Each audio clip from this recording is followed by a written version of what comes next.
National Arogya expo and Ayush conclave. So January 9லேருந்து 12 வரைக்கும் Chennai heartfulness institute, Babuji memorial Ashram, மணப்பாக்கத்தில் எல்லாருமே வந்து கண்டிப்பாக கலந்துக்கணும். நீதி வழங்கும் போது அண்ணன், தம்பி, சொந்தம், பந்தம், பணக்கார, ஏழை எதையுமே பார்க்க கூடாதுடா. நாயத்தை மட்டும் தான் சொல்லணும். அனைவருக்கும் வணக்கம். கரூர் கூட்ட நெரிசல் மரணம் தொடர்பாக தாவைக்காவை சேர்ந்த ஆதவ் அர்ஜுனா, புஷி ஆனந்த், நிர்மல்குமார், மதியழகன், விஜயனுடைய பேருந்து ஓட்டுநர் உட்பட பல பேர் விசாரிக்கப்பட்டாங்க. அதே போல காவல்துறை தரப்பிலையும் கரூர் மாவட்ட ஆட்சியரும் விசாரிக்கப்பட்டாங்க. இதன் தொடர்ச்சியாக சம்பவ இடத்தை நெருங்கி இருக்கிறது சிபிஐ. விஜய்க்கு 12ஆம் தேதி சிபிஐ விசாரணைக்கு ஆஜராக வேண்டும் என்று சம்மன் அனுப்பிச்சிருந்தாங்க. அதன் தொடர்ச்சியாக நாளை காலையில் சார்ட்டர்ட் ஃபிளைட் மூலியமாக டெல்லி சென்று 2 நாட்கள் டெல்லியில் தங்கி இருந்து பொங்கலை கொண்டாட இருக்காரு தளபதி அப்படிங்கிற செய்திகள் காற்றலையில் வந்து கொண்டிருக்கிறது. சிபிஐ விசாரணைக்கு போகக்கூடிய விஜய் டெல்லியில் பாதுகாப்பு வேணும் அப்படின்னு சொல்லி டெல்லி காவல்துறைக்கு கடிதம் கொடுத்துருக்காரு. படத்தில் தனி விமானத்தை எடுத்துக்கிட்டு தனி மனுஷனா பாகிஸ்தானுக்கு போறவர். ஆனால் இப்போ சொந்த நாட்டுக்குள்ளேயே எனக்கு பாதுகாப்பு வேணும் அப்படின்னு கேட்டுக்காரு. டெல்லியில் கூட்டம் போட போறாரு. ஜந்தர் மந்தர்ல டெல்லியில் இருக்கக்கூடிய பாஜக அரசை, கொள்கை எதிரிய பாசிச பாஜகவை எதிர்த்து டெல்லி ஜந்தர் மந்திரில் போராட்டம் அப்படின்னு அறிவிச்சா கூட காவல்துறை அனுமதி கேட்கலாம். பாஜக இப்படி வந்து எங்களுக்கு திட்டமிட்டு தமிழ்நாட்டுக்கு தர வேண்டிய நிதியை தரல, பாஜக திட்டமிட்டு நீட் தேர்வை கொண்டு வந்துருச்சு, பாஜக அரசு திட்டமிட்டு பல்வேறு இந்த வானூர்தி நிலையம், இந்த மாதிரியான நாசக்கார திட்டங்கள், குலசேகரப்பட்டினத்தில் ராக்கெட் ஏவுதளம் என்று கொண்டு வருது. இதனால் டெல்லி அரசை, பாஜக அரசை நெடுநெடுங்க வைக்க என்னுடைய விர்ச்சுவல் வாரியர்ஸ் அழைச்சிக்கிட்டு, நண்பா நண்பீஸ் தோளான் துருத்திஸ் அழைச்சிக்கிட்டு நான் வந்து போகிறேன் அப்படின்னா காவல்துறை அனுமதி கேட்கலாம். டெல்லிக்கு ஆர்ப்பாட்டத்துக்கோ போராட்டத்திற்கோ உண்ணாவிரத்திற்கோ பேரணிக்கோ போல, விசாரணைக்கு போகிறாரு. வந்து விசாரிச்சுட்டு போங்க, வாங்க உங்களை கொஞ்சம் என்கொயரி பண்ணிட்டு ப்ரோ அப்படின்னு கூப்பிட்டதுக்கு காவல்துறை அனுமதி வேணுமா? இப்போ தமிழ்நாட்டுக்குள்ள ஒரு காவல் நிலையத்துக்கு விஜய் போறார் அப்படின்னா தன்னெழுச்சியாக அவருடைய நண்பர்கள், அவருடைய நண்பா நண்பீஸ் தோளிஸ் போகிறது பிரச்சனை கிடையாது. ஏன்னா ஒரு போலீஸ் ஸ்டேஷனுக்கு ஒரு தலைவர் போகும்போது போகிறது தான். இப்போ நாம் நமக்கு தலைமை சீமான் போலீஸ் ஸ்டேஷன் போகும்போது கூட எல்லாரும் போனாங்க. ஆனால் டெல்லியில் என்கொயரி, சிபிஐ என்கொயரிக்கு இவர் அழகாக போயிட்டு வண்டியில் இறங்கி ரூமை போட்டு தங்கிட்டு போய் அட்டன் பண்ணிட்டு வர போகிறாரு. இதுக்கு எதுக்கு காவல்துறை அனுமதி? ஏன்னா டெல்லிக்கு நான் வரப்போகிறேன், டெல்லிக்கு நான் வரப்போகிறேன் அப்படின்னா என்ன அர்த்தம்? டெல்லிக்கு நான் வரப்போகிறேன், நீங்களும் வந்துரு, நான் சார்ட்டர் ஃப்ளைட்டில் போயிடுவேன், நீ இன்னைக்கு இரவே ட்ரெயினில் கிளம்பிடு. எனக்காக அங்கே வந்து காலையில் கடும் குளிரில் அங்கே தமிழ்நாட்டு பனிக்கு ஒழுகுது தன்னால், டெல்லி பனியில் உறைஞ்சிரும், ஃப்ரீஸ் ஆகி இருக்கா இல்லையான்னு தேடுற நிலைமைக்கு நம்ம மாறிடுவோம். அந்த அளவுக்கு ஃப்ரீஸ் ஆயிரும். நம்மளுடைய உடம்பே வந்து இருக்கா இல்லையான்னு தேடுற நிலைமைக்கு நம்ம தள்ளப்படும். அந்த அளவுக்கு ஃப்ரீஸ் ஆகி போயிடுவோம். அந்த குளிரில் இந்த வெள்ளைச்சட்டை ப்ரௌன் பேண்டெல்லாம் போட்டு போனால் வேலைக்கே ஆகாது. இந்த நண்பா நண்பீஸ்லாம் போனால் வந்து சொட்டுக்கிட்டு குல்லாகெல்லாம் போட்டுக்கிட்டு கம்பளியே போர்த்துக்கிட்டு நல்ல ராப்பிச்சக்கார மாதிரி போனால் மட்டும்தான் அங்கே தப்பிக்க முடியும். அந்த குளிருக்குள்ளே நீ எனக்காக 10 மணி நேரம் காத்து கடை வந்து எனக்காக இரு. காவல்துறை அனுமதி கொடுக்கும்போது என்ன சொல்கிறாப்புலன்னா, விஜய் வருவதனால அங்கே வந்து கூட்ட நெரிசல் ஏற்பட்டுரும். ஏற்கனவே கூட்ட நெரிசலுக்கான விசாரணைக்கு தான் போகிறாப்புல, அங்கே கூட்ட நெரிசல் ஏற்பட்டுருமா, அதுக்கு காவல்துறை அனுமதி கொடுக்கணுமா? காவல்துறை போய் அனுமதி கேட்டிருக்காங்க. டெல்லியில் விஜய் வரும்போது நிறைய இடையூறு ஏற்பட்டுரும், அதனால் அனுமதி. யாரால இடையூறு ஏற்படும்? எங்களால் தான். வேற யார்? நாங்கள் தான். எங்களால் தான் அவருக்கு பிரச்சனையே ஏற்படும், அதனால் அனுமதி கொடுக்குன்னு கேட்டிருக்காங்க. அதெல்லாம் ஒன்றும் பிரச்சனை கிடையாது. ஆர்மி கண்ட்ரோலில் தான் மொத்த டெல்லி இருக்குது. நீங்கள் வந்து போலீஸ்ன்னு நினச்சிடாதீங்க, உள்ள ஏட்டுக்கிட்டலாம் கிடையாது. ஆர்மி கண்ட்ரோல் இருக்குது, துணை ராணுவம் நிற்குது, ஒரு சிக்கல் கிடையாது. அவரை வர சொல்லுங்கள், நாங்கள் அவருக்கு பாதுகாப்பு கொடுத்துட்றோம்னு சொல்லி டெல்லி காவல்துறை சொல்லியிருக்காங்க. அதுக்கப்புறம் தான் இப்போ டெல்லி செல்வதற்கு தலைவர் பிளான் பண்ணியிருக்காப்புல. இப்போ பிளான் பண்ணது ஒரு பக்கம் அப்படின்னா, இன்னொரு பக்கம் இவருடைய அந்த வண்டி இருக்கு பாருங்க, அந்த ராட்சசன் வண்டி. இந்த வண்டியை நேற்று இங்கிருந்து கரூர் கொண்டு போயிருக்காங்க மத்திய உள்துறை அமைச்சகத்தினுடைய அதிகாரிகள், அப்புறம் இந்திய பேரிடர் மேலாண்மை துறை, என்னென்ன டிபார்ட்மெண்ட்லாம் வருது. இந்தியாவில் இருக்கக்கூடிய மொத்த டிபார்ட்மெண்ட்டும் வந்து இறங்கிருச்சு. வந்து இறங்கி ஆய்வுகளை மேற்கொண்டு அந்த பேருந்தை கொண்டு போய், இப்போ வந்து ஒரு கொலை நடந்தது அப்படின்னா அந்த கொலையாளி என்ன பண்ணுவாங்கன்னா, கொலை பண்ணவனை கஸ்டடி எடுப்பாங்க. கஸ்டடி எடுத்து கொண்டு போய், எப்படி இந்த வீட்டுக்குள்ளே வந்த நீ, சார் 8 அடி சுவர் சார், கயிறை போட்டு முதல்ல ஏறி, அதுக்கப்புறம் மேலே பார்த்தீங்கன்னா அந்த செல்ஃப் இருந்துச்சு, அது மேலே ஏறி நின்று அந்த ஜன்னல் வந்து லைட்டாக திறந்துச்சு, அந்த ஸ்க்ரூவை பூரா கலட்டினேன். அப்புறம் உள்ளே போனேன் நல்லா தூங்கிட்டு இருந்தாங்க. அப்படி இந்த பெட்ஷீட் எடுத்து இந்த பலாலையும் எடுத்து மூஞ்சில் வச்சு பண்ணேன்னு அதெல்லாம் செட் பண்ணி வச்சுருப்பாங்க. அதை எடுத்து பண்ணி காட்டணும், பண்ணி காட்டி அமுக்கி இதெல்லாம் பண்ணணும். இதே மாதிரி விஜயனுடைய கார் டிரைவரை கூட்டி போயிருக்கேன். எப்படி வந்தேன் ஐயா, இந்த வழியாக தான் ஏன் வந்தோம். வரும்போது என்ன பண்ணாங்க, 5:45 என்ன நடந்துச்சு, 5:45 திடீர்னு பார்த்தா அவர் உள்ளே போயிட்டாருங்க. எதுக்குங்க போனார், ரெஃப்ரெஷ் ஆகணும் போனார். அப்போ நாமக்கல்லேருந்து இங்கே வந்தீங்கல்ல 3லேருந்து 5 மணி வரைக்கும் 2 மணி நேரம், அந்த 2 மணி நேரத்துக்கு ரெஃப்ரெஷ் ஆகும் டைம் இல்லையா? 3/4 மணி நேரமாக ஒருத்தன் மூஞ்சி கழுவான், மூஞ்சி கழுவுறதுக்கு 3/4 மணி நேரமா அப்படின்னு ஒரு கேள்வி இருக்குல்ல. இதெல்லாம் என்னென்ன பண்ணீங்க? 5:45 உள்ளே போனாருங்கயா. அவர் உள்ளே போனதுக்கப்புறம் தான் க்ரௌடு பூரா பின்னாடி அப்படியே வந்துருச்சுங்கயா அப்படின்னு அது எல்லாத்தையும் சம்பவம் நடந்தது.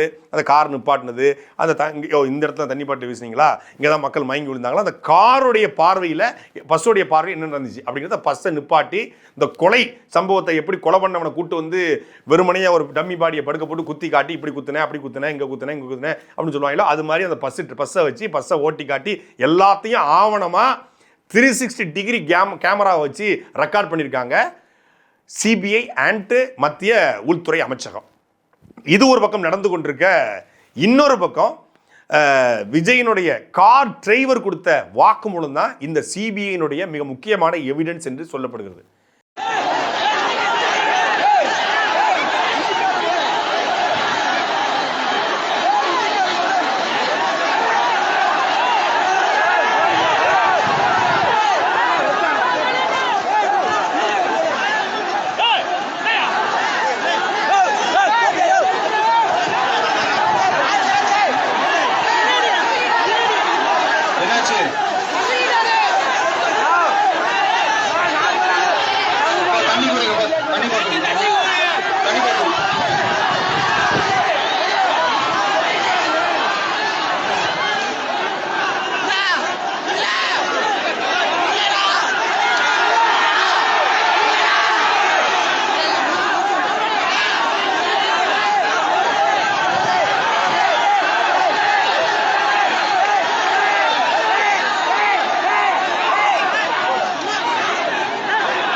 ஒரு ஆம்புலன்ஸ் கூப்பிட்டு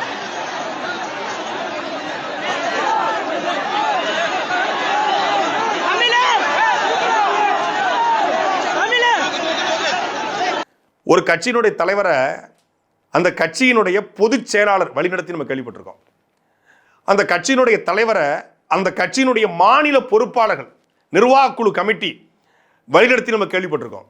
ஒரு கட்சியினுடைய தலைவரை அந்த கட்சியினுடைய மாவட்ட செயலாளர் வழிநடத்தி கேள்விப்பட்டிருக்கோம். இல்லை இந்த எக்ஸ்டர்னல் பாடின்னு சொல்லுவாங்க, இப்போ வீக வகுப்பாளர் இருக்காங்க இல்லையா, ஸ்ட்ராட்டஜிஸ்ட், இவங்க வழிநடத்தி கூட கேள்விப்பட்டிருக்கோம். ஆனால் ஒரு கட்சியினுடைய தலைவரை அந்த கட்சி தலைவர் போகக்கூடிய பஸ் டிரைவர் வழிநடத்தி கேள்விப்பட்டிருக்கோமா? முறையாக நடந்திருக்குங்க. விஜய் இந்த நாமக்கல்லிருந்து இந்த ரூட்டில் இப்படி போகணும், எல்லாத்தையும் பண்ணணும் அப்படின்னு விஜய் பஸ் டிரைவர்கிட்ட தான் எல்லாருமே பேசியிருக்காங்க. எவனுமே விஜய் கட்சியிலுக்கு எவன்ட்டையுமே பேச முடியாது போல இருக்கு. புஷி ஆனந்த் போன எடுக்கலை, ஆதவர்ஜுனா போன எடுக்கலை, நிர்மல்குமார் போன எடுக்கலை, எல்லாரும் போனும் பிஸியாக இருந்துக்கு பஸ் டிரைவர் தான் வரலாமா வர வேண்டாமா அப்படின்னு அவர் தான் எல்லாம் பண்ணியிருக்காப்புல. அப்போ அவர் தான் அங்கே சொல்லிக்காரு, அப்போ நீ தான் கூட்டு போனியா, நீ தான் இவ்வளோ பெரிய க்ரௌடையும் வழிநடத்தி மொத்தமாக கூட்டு போனியா அப்படிங்கிற மாதிரி அந்த பஸ் டிரைவர் ஒரு வாக்குமூலத்தை ஸ்ட்ராங்காக கொடுத்துருக்காப்புல. நான் சொல்லி தான் தளபதி இப்படி வந்தாப்புல அப்படின்னு. இன்னொரு பக்கம் என்ன அப்படின்னா, நாளையுடைய விசாரணை என்னவா வேணாலும் மாறலான்றாங்க.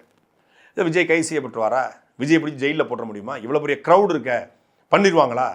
இது வந்து விஜய் வந்து அக்யூஸ்ட் அப்படிங்கிறதுக்கான சம்மன் கிடையாது. ஒரு கொலை நடக்குது, அந்த கொலை நடக்கும்போது சுற்றி 4 பேர் இருப்பான், கொலையை பண்ணிட்டு ஒருத்தன் ஓடி போயிடுவான். அந்த 4 பேரையுமே விசாரணைக்கு வந்து காவல்துறை உட்படுத்தும். வந்தவன் சிவப்பு சட்டை போட்டிருந்தானா பச்சை சட்டை போட்டிருந்தானா, வேகமாக குத்துனானா மெதுவாக குத்துனானா, குத்தும்போது ஏதாவது சொன்னானா இல்லை வெறுமனையாக குத்திட்டானா, எந்த திசையில் ஓடனா அப்படின்னு அப்படி விசாரிப்பாங்க இல்லையா. அது மாதிரி இந்த சம்பவத்தை பார்த்த நபர்கள் அப்படின்னு சொல்லி அந்த 4 பேரையும் விசாரிப்பாங்க. அது மாதிரி இந்த சம்பவத்தில் இருந்தார் என்பதற்காக விஜய் விசாரிக்கிறாங்க. இல்லை என்னென்னா, அந்த 4 பேருக்கு பாருங்க, அந்த 4 பேரில் ஒருத்தவங்க கூட கொலையாளியாக வாய்ப்பு இருக்கு. குத்திட்டு கத்திட்டு தூர போட்டு அவன் பின்னாடி நின்றுக்கலாம். அது விசாரிக்கும் போது தான் தெரியும் இவன் சம்பவத்தை வேடிக்கை பார்த்தவனா இல்லை சம்பவத்தை பண்ணவனா. ஏன்னா இவன் சம்பவம் பண்ணுறவன் இல்லை, சம்பவம் பண்ணுற ரெக்கார்ட் பண்ணுறவர் வேற, இவர் சாதாரண ஆள் கிடையாது.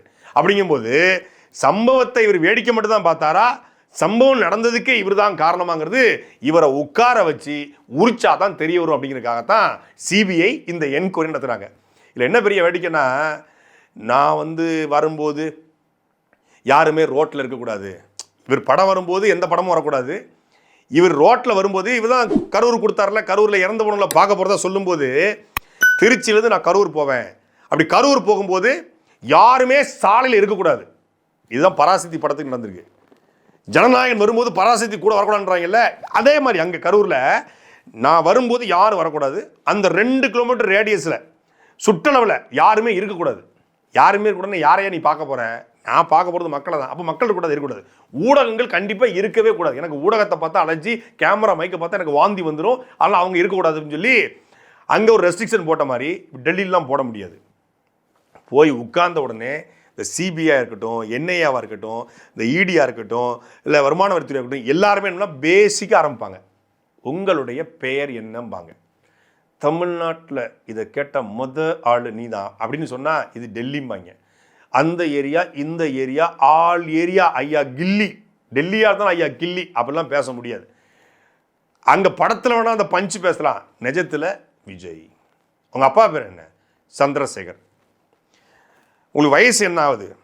7 வயசாகுது அப்படிலாம் சொல்ல முடியாது. 51 வயசாகுது. சரி, எப்போ நீங்கள் சினிமாவுக்கு வந்தீங்க? 12 வயசுலேருந்து நடிச்சுக்கிட்டு இருக்கேன் சார் அப்படின்னு சொல்லணும். சரி, எப்போ முதல்ல நீங்கள் அரசியல் கட்சிக்கு வரலாம்னு நீங்கள் நினச்சிங்க? அதுக்கப்புறம் பார்த்தீங்கன்னா எப்போ முதல்ல மாநாடு போட்டீங்க? யாரால அரசியலுக்கு வந்தீங்க?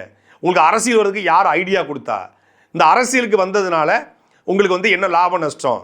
இப்படி இது எல்லாத்தையும் கேட்பாங்க. இதெல்லாம் தெரிஞ்சு கரூர் கூட்டத்தை ஏன் நீங்கள் டிசம்பர் 13 நடத்த வேண்டிய கூட்டத்தை செப்டம்பர் 27 நடத்த திட்டமிட்டீங்க? அது ஒரு நாதாரிப்படுத்த குழி கொடுத்த ஐடியா சார். இப்படி கூட்டம் போட்டால் திமுகவுக்கு எதிராக நான் மாஸ் காட்டலாம்னு சொன்னான் சார். ஒரு வளர்ந்து கட்டவன் பல கட்சியோட குடியை கெடுத்துட்டு என் கட்சிக்கு வந்துக்கிறான், அவனால தான் என் குடி கெடுங்கிறது எனக்கு இப்போ தெரியல சார், இப்போ நீங்கள் கேட்கும்போது தெரியுது சார் அப்படிங்கிறலாம் மைண்டில் ஓடும், அப்படி வெளியே சொல்ல முடியாது.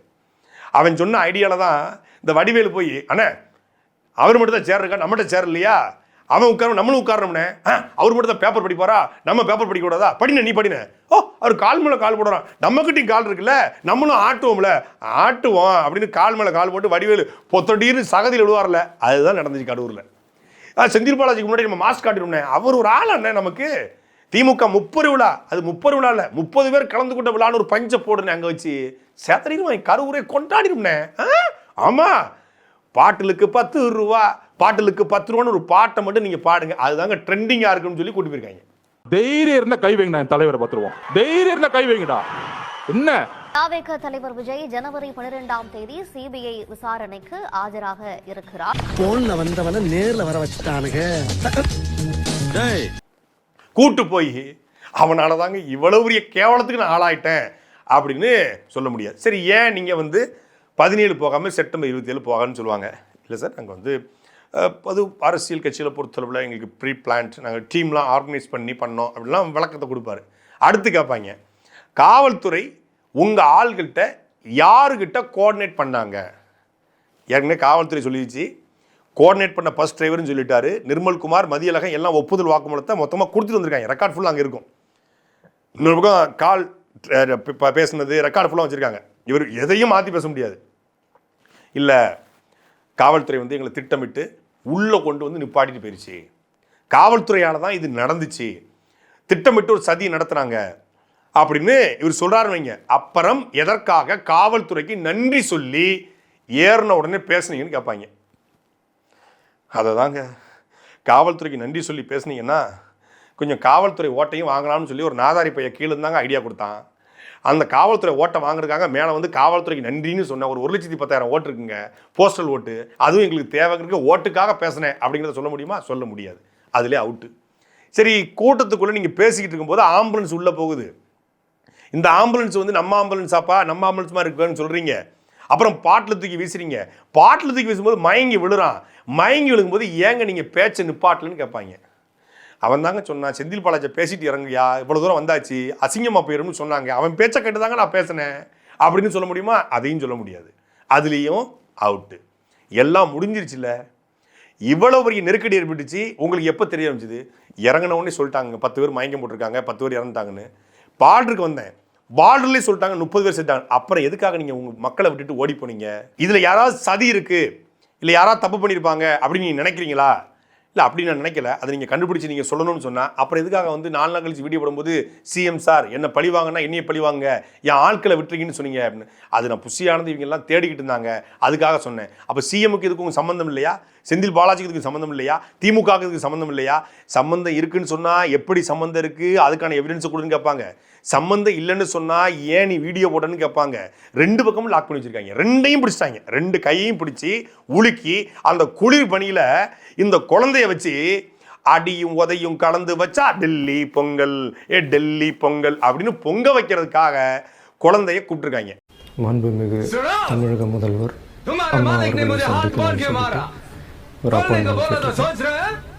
அவங்க கூடிய சீக்கிரம் மீட் பண்ண அம்மா அவர்கள் விஷயங்கள். எனக்கு தெரிஞ்சு விஜய் தன்னுடைய 51 வயதுல முதல் முறையாக ஒரு விசாரணையை அட்டன் பண்ண போறார், விசாரணைக்கு போறாரு. தமிழ்நாட்டு அரசியலை பொறுத்தளவில் இந்த மாதிரி காவல்துறை விசாரணை, கைது, வழக்கு, சிறை, குண்ட சட்டம், தேசிய பாதுகாப்பு சட்டம், இப்படி சிறைப்பட்ட தலைவர்களை தான் தமிழ்நாடு மக்கள் கொண்டாடிருக்காங்க. அது அண்ணாவாக இருக்கட்டும், கருணாநிதியாக இருக்கட்டும், எம்ஜிஆராக இருக்கட்டும், நாம் தமிழர் கட்சியுடைய தலைமை இப்போ சீமானவர்களாக இருக்கணும். அவர்லாம் வந்து சொல்லுவாங்க அவர் சினிமாலேருந்து வந்தார். அவர் சினிமாலேருந்து வரல, ஜெயிலேருந்து வந்தார். அவர் திரையிலேருந்து வந்தாரா சிறையிலேருந்து வந்தாரா பார்த்தா சிறையிலேருந்து தான் அரசியல் களத்துக்கு வர தொடர்ச்சியாக கருணாநிதி ஆட்சி காலத்தில் கைது செஞ்சு ஜெயிலில் போடுறாங்க. யாரா அது கைது பண்ணி போடுறாங்கன்னு பார்த்தா மக்களுக்காக பேசுறாரு, மொழிக்காக பேசுறாரு, ஈழ தமிழனுக்காக பேசுறாரு. என் மீனவனை அடித்தால் சிங்கள மாணவனை அடிப்பேன்னு சொல்றாரு, அதுக்கு 5 மாசம் ஜெயிலா அப்படின்னு மக்கள் கவனம் அண்ணன் சீமான் பக்கம் திரும்புது. அப்படி சிறைக்கு போய் தான் அண்ணன் சீமான் வந்தார். அப்படித்தான் எல்லா தலைவர்களும் சிறைக்கு போய் மக்களுக்காக போராடி, காமராஜராக இருக்கட்டும், முத்துராமலிங்க தேவராக இருக்கட்டும், நல்லகண்ணா இருக்கட்டும், ஜீவானந்தமாக இருக்கட்டும், எல்லாரும் மக்களுக்காக போராடி ஜெயிலுக்கு போய் அதுக்கு பிறகு அரசியலுக்கு வந்தாங்க. ஆனால் ஒரு என்கொயரிக்கே ஒட்டுமொத்தமான கட்சிக்காரனும் பதறான். இந்த என்கொயரி நடைபெறுதுன்னு சொல்லுது, எதுக்கியா விஜய்க்கு என்கொயரி வைக்கிறீங்க? அப்படி என்கொயரி வைக்கணும் எதுக்கு அவர் டெல்லிக்கு கூப்பிடுறீங்க? ஏன் தமிழ்நாட்டில் வச்சு நீங்கள் விசாரிக்கலாமே?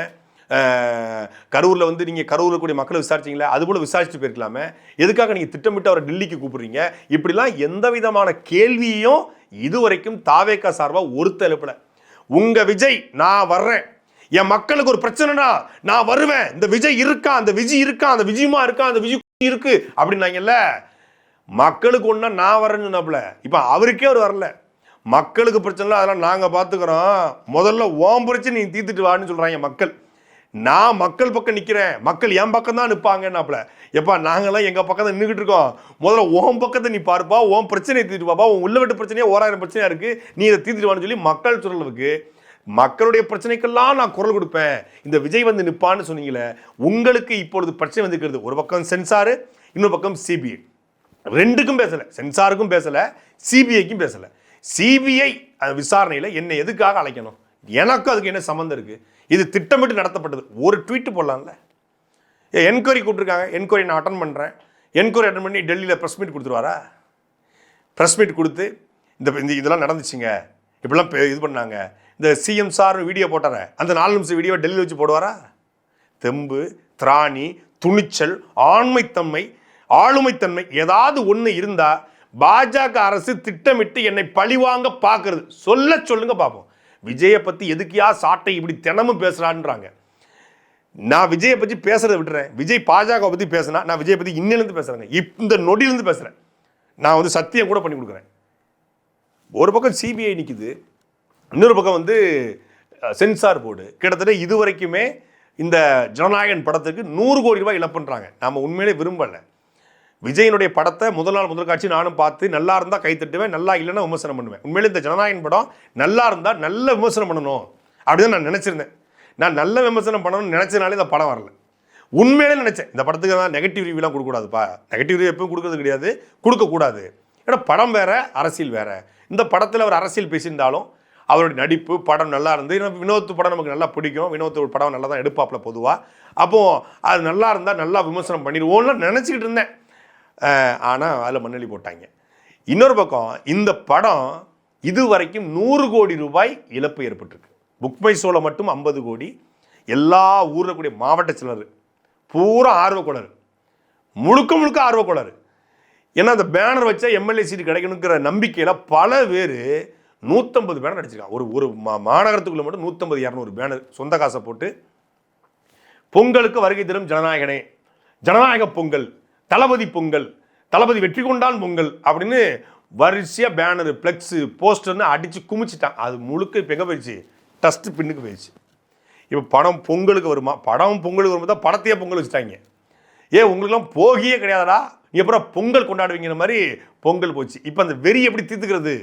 பொங்கலுக்கு எப்படியா தளபதி படத்தை பார்த்து FTFS பார்த்து அந்த வெறியை பூரா தளபதி டிவிக்கே அப்படின்னு கத்தலாம்னதுமே வெறி பூரா ஏறி அப்படியே நாக்கு பூச்சி கிளம்பி நிற்கிறது. எப்படி தீர்த்துக்கலான்னு பார்த்தோன்னே இந்த வெறியை தீர்த்துக்கொள்ள தான் இப்போ வருது தெரி. புண்பட்ட மனசை புகை விட்டு ஆத்துவான்னு சொல்லுவாங்கல்ல, அது மாதிரி இப்போ இந்த வயிற்று எரிச்சலை அரைக்கிறதுக்காக தெரிய வந்து கலைப்புலி தானன்னு சரியான நேரம் பார்த்து இப்போ விட்டால் தான் இவங்களுடைய அந்த வெறியை குறைப்பாங்க. இந்த வெறி தமிழ்நாட்டுக்கு பேராபத்து.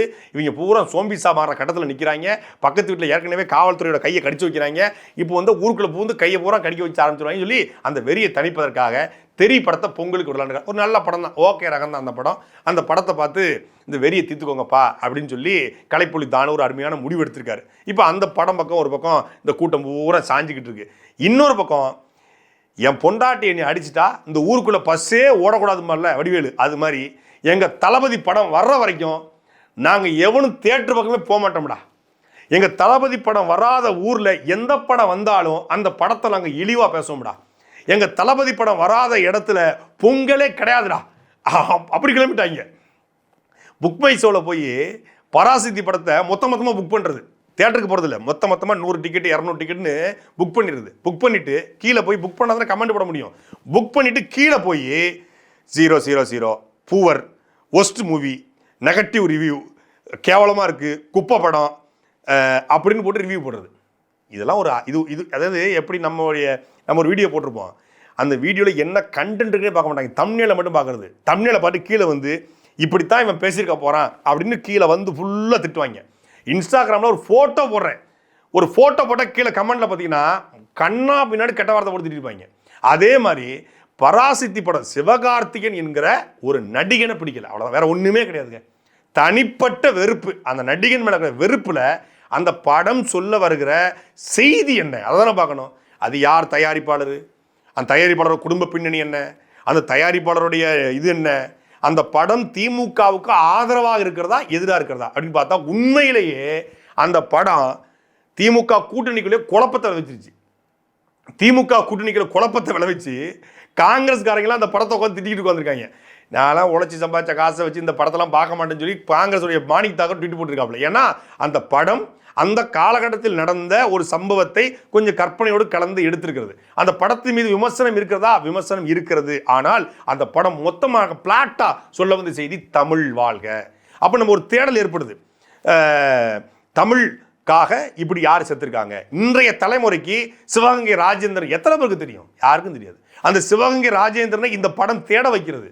கீழப்பழு சின்னசாமியை, பிராலிமலை சண்முகத்தை, விருகம்பாக்கம் அரங்கநாதனை, நடராசன் தாளமுத்துவை இந்த படம் தேட வைக்கிறது. ஒரு 100 பேர் படிக்கட்டும். எத்தனை பேருக்கு மொழிப்போர் ஈகிகளுக்கு வந்து வீரவணக்கம் செலுத்துறான்? எத்தனை பேர் மொழிப்போர் ஈகளுடைய நினைவிடம் எங்க இருக்கு எத்தனை பேருக்கு தெரியும்? ஒரு படம் அதை தூண்டி விட்டுருக்கு. அந்த படத்துல நிறைய கருத்துகள் இருக்கு, கருத்து முரண்கள் இருக்கு. அதையெல்லாம் நம்ம பேசலாம், விவாதிக்கலாம், எல்லாம் பண்ணலாம். ஆனால் அந்த படம் நேரடியாக திமுகவுக்கு ஒரு ப்ரொஜெக்ட் பண்ணுது, திமுகவுக்கு முட்டு கொடுக்குது அப்படின்னா சத்தியமா இல்லை. நான் பார்த்த வரைக்கும் இல்லை. அதனால தான் அந்த படத்தை ஆதரிச்சு நான் காணொலி வெளியிட்டு இருந்தேன். இப்போ இந்த படத்தில் சிவகார்த்திகேயன் நடித்ததுனாலேயே திட்டமிட்டு இந்த தாவேக்க கும்பல் என்ன பண்ணுது, இந்த ஜனநாயகன் படம் வரல அப்படின்னோடனே முழுக்க இந்த மதராசி படத்துக்கு வெளியிட்ட ரிவ்யூர்களை அதை கட்டி வெட்டி வந்து பராசக்தியின் போட்டு அதை வச்சு ஓட்டிகிட்டு இருக்காங்க. ஜனநாயகன் படம் வெளியாகணும்னு சொல்லி புஷி போயிட்டு பிள்ளையார்பட்டி கோயிலில் 100 தேங்காய் உடைச்சார். நான் கூட இவ்வளவு பாசம் வச்சிருக்காரப்பா, இப்போ இந்த படத்தை வெளியிடுறதுக்காகத்தான் புஷி போயிட்டு தேங்காயை உடைக்கிறான்னு வச்சேன். இப்போ தான் தெரியுது படத்துக்காக உடைக்கலையா. சிபிஐ விசாரணைக்கு போயிட்டு தளபதி பத்திரமா திரும்பி வரணும், தளபதியாக போயிட்டு தளபதியாகவே வரணும் அப்படிங்கிறக்காக தான் இந்த விடலையை போட்டுக்கல. ஏன்னா சிபிஐ விசாரணையில் இவருக்கு முன்னாடி போனவர் அவங்க என்னென்ன கேள்வி கேட்டாங்க, எப்படிலாம் இது பண்ணாங்க அப்படிங்கிறது அவருக்கு தெரியுமில்ல. அதனால் நமக்கு நடந்து தளபதிக்கு நடக்கக்கூடாதுங்கிறதுக்காக தளபதி பத்திரமா போயிட்டு பத்திரமா வரணுங்கிறதுக்காக தான் பிள்ளையார்பட்டியில் போயிட்டு தேங்காய் விடலை உடைச்சிருக்காப்புல. அது மட்டும் இல்லாமல் ஒட்டுமொத்தமான தமிழ்நாடு முழுக்கக்கூடிய தாவைக்கன்சி இப்போ என்ன பண்ணிட்டு இருக்காங்கன்னா ஒரே வேலை தான் அவங்களுக்கு, தளபதி படம் வெளிவரணும், சிபிஐ விசாரணை தளபதி தப்பிக்கணும் அப்படின்றதுக்காக எல்லா கோயிலையும் போயிட்டு அங்க பிரதட்சணம் செய்வது, எல்லா கோயிலையும் போயிட்டு கோயிலை 100 முறை சுற்றி வருவது, கோவிலில் போயிட்டு மஞ்சள் சேலை கட்டிக்கிட்டு மஞ்சள் மஞ்சள் மஞ்சள். நம்ம ஊரில் பெண்கள்லாம் வந்து ஏதாவது வேண்டுதலாம் கூட மஞ்சள்னு வேண்டுவாங்கன்னு வரல, அது மாதிரி மஞ்சள் புடவை கட்டிக்கிட்டு கோவிலில் போயிட்டு நீராடுவது. அப்புறம் வந்து இந்த கோவிலில் மரம் இருக்கும், அந்த மரத்தில் எழுதி போடுவாங்க, எல்லாம் எழுதி போட்டு சுருட்டிடுவாங்க, வீடு கட்டணும், புல்லட்டு பைக் வாங்கணும், எங்களுக்கு வந்து நல்ல அழகான ஒரு பொண்ணு கிடைக்கணும், வாழ்க்கையில் கிடைக்கவே கிடைக்காது அழகான பொண்ணு கிடைக்கணும் அப்படின்னு சொல்லி எழுதி போடுவாங்க. அது மாதிரி ஜனநாயகன் ரிலீஸ் ஆகணும், சிபிஐ விசாரணை முடியணும், சுட்டி எழுதி போடுறாங்க. மஞ்சள் கயிறு எழுதி போடுறது, இந்த தொட்டிலாம் போடுவாங்க குழந்தை இல்லாதவங்க, அது மாதிரி இப்போ வந்து தளபதிக்காக இவங்க வந்து எழுதி போட்டுட்டு இருக்காங்க. நீங்கள் ஏன் பால் காவடி பறவைக்காவடி அதெல்லாம் பண்ணுறதை விட்டு மொத்தமாக தாவேக்கா ஒரு பெரிய ஒரு 100 ஏக்கரை தேர்ந்தெடுத்து அதில் வந்து நீங்கள் நல்ல நெருப்புகளை போட்டு நல்ல கங்குகளை போட்டு ஏன் நீங்கள் தீ மிதிக்கக்கூடாது? நீங்கள் தீ மிதிக்கிற திருவிழாவில் இறங்கலாமே, அது நல்ல பலன் அளிக்குமே. உடனடியாக படம் ரிலீஸ் ஆகும், உடனடியாக வந்து சிபிஐ விசாரணை முடியும், எல்லா பிரச்சனையும் தீர்ந்து தளபதி முதலமைச்சர் ஆகணும்னா மொத்த தாவைக்காவும் சேர்ந்து தீ மிதிக்கலாம். இந்த கவுண்டமணி போகிறல குஞ்சாணி காந்த கண்ணிலைக்கு உனக்கு மினிஸ்டர் இடம் பார்க்குறேன், லெஃப்டில் பூசு, அது ரைட் அப்படி மாதிரில. அது மாதிரி நீங்கள் தீ மிதிக்க திருவிழா இறங்கினீங்கன்னா உங்களுக்கு பலன் அளிக்க வாய்ப்பு இருக்குது.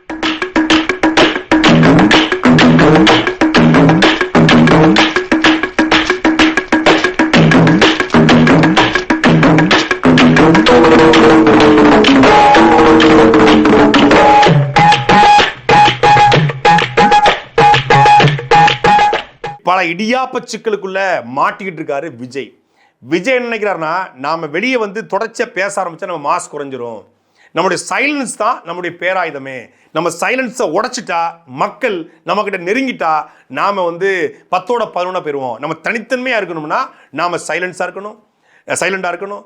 நம்ம தனித்தன்மையாக இருக்கணும்னா ப்ரெஸ் மீட் பண்ணக்கூடாது, நம்ம தனித்தன்மையாக இருக்கணும்னா நம்ம வந்து அடிக்கடி மக்களை சந்திக்கக்கூடாது, நம்ம தனித்தன்மையாக இருக்கணும்னா பொதுக்கூட்டத்தில் நீண்ட நேரம் பேசக்கூடாது, நம்ம தனித்தன்மையாக இருக்கணும்னா அதிக கூட்டங்களில் கலந்து கொள்ளக்கூடாது, விவாதங்களில் கலந்து கொள்ளக்கூடாது, டிபேட்டில் கலந்து கொள்ளக்கூடாது, எந்த கேள்விக்கும் பழிச்சிடக்கூடாது, எப்போதுமே ரியாக்ட் பண்ணக்கூடாது. ரியாக்ட் பண்ணாமல் இருந்தால் நாம் தனித்தன்மையாக இருக்கலாம்னு நினைக்கிறாரு. அது சினிமாவுக்கு சரி.